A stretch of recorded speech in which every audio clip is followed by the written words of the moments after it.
श्री स्वामी समर्थ. नमस्कार सखीनो, मी अलका बाबर. माझ्या अन्नपूर्णा या चॅनलवर आपले स्वागत आहे. त्यामुळेच फाल्गुन शुक्ल पक्षातल्या एकादशीला आमलकी एकादशी असे संबोधले जाते. असं म्हणतात की ब्रह्मदेवाने जेव्हा सृष्टीची उत्पत्ती केली तेव्हाच त्यांनी आवळ्याच्या झाडाचीही उत्पत्ती केली. आवळा आयुर्वेदात अत्यंत पूजनीय स्थान प्राप्त करतो. आवळ्याचे अनेक फायदेही आपल्याला माहीत आहेत. आज आमलकी एकादशी आहे.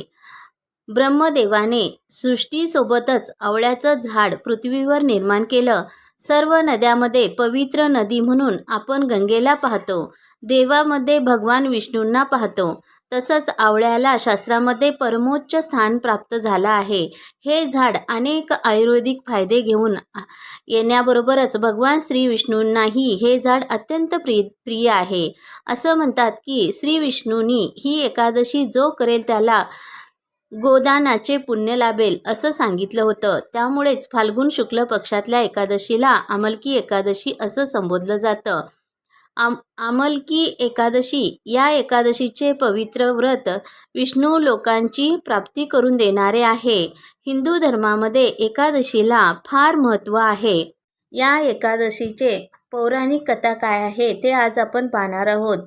कुंतीनंदन विजया एकादशीचे महात्म्य ऐकून आनंदित झाले होते.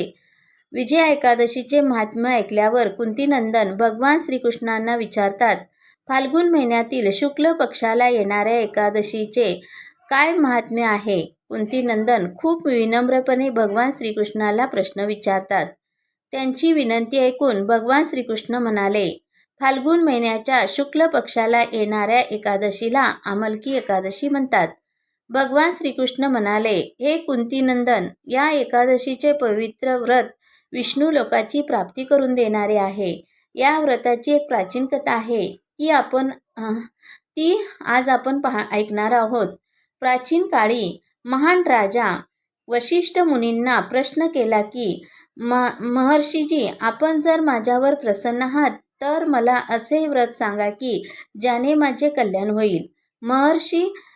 महर्षीजी बोलले, हे राजा, सर्व व्रतामध्ये उत्तम जे शेवटी मोक्ष देते असे व्रत म्हणजे आमलकी एकादशी.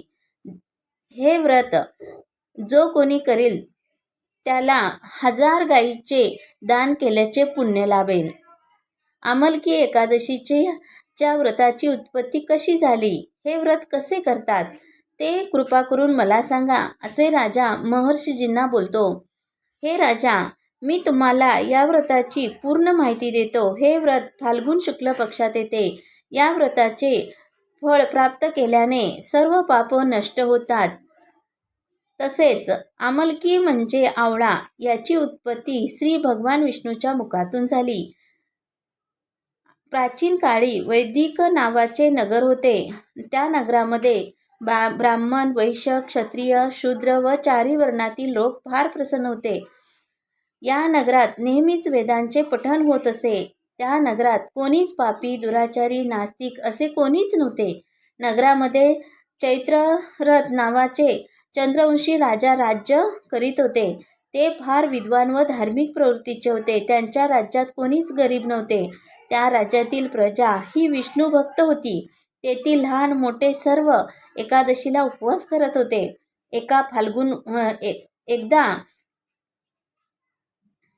एकदा फाल्गुन शुक्ल पक्षात आमलकी नावाची एकादशी आली. त्या दिवशी राजा व प्रजा यांनी आनंदपूर्वक एकादशीचा उपवास केला. राजाने आपल्या प्रजेबरोबर मंदिरामध्ये कळसाची स्थापना केली. धूप, दीप, नैवेद्य याची पूजा करीत होते. त्यांनी आवळा वृक्षाची पण पूजा केली. त्याची स्तुती केली व प्रार्थनाही केली. माझ्या सर्व पापाचा सर्वनाश करा. त्या रात्री तेथे सगळ्यांनी जागरण केले. त्याच रात्री तेथे एक शिकारी आला. तो महापापी व दुराचारी होता. आपल्या कुटुंबाचे पालन पोषण तो शिकार करून करत असे. त्या शिकाऱ्याला फार भूक लागली होती. त्याला वाटले की येथे जेवणाची व्यवस्था किंवा प्रसाद तरी मिळेल, या उद्देशाने तो आला होता. तो मंदिरात एका कोपऱ्यात बसून त्या ठिकाणी तो बसून एकादशीचे व्रत कथा व महात्म्य ऐकत होता. या प्रकारे त्या शिकाऱ्याने संपूर्ण रात्र इतर लोकांबरोबर जागरण करून जागरण करून काढली. सकाळी सगळे आपापल्या घरी निघून गेले. शिकारी पण घरी गेला व जेवण केले. काही दिवसांनी त्या शिकाऱ्याचा मृत्यू झाला. तो फार पापी होता. त्याला नरकात जावे लागणार होते. पण त्या दिवशी नकळत त्याच्याकडून एकादशीचे व्रत, उपवास व जागरण झाले होते. त्यामुळे त्याचे सर्व पाप नष्ट झाले. त्याला पुण्याची प्राप्ती झाली होती. माझा हा छोटासा व्हिडिओ आवडला तर लाईक, शेअर आणि सबस्क्राईब करायला विसरू नका. श्री स्वामी समर्थ.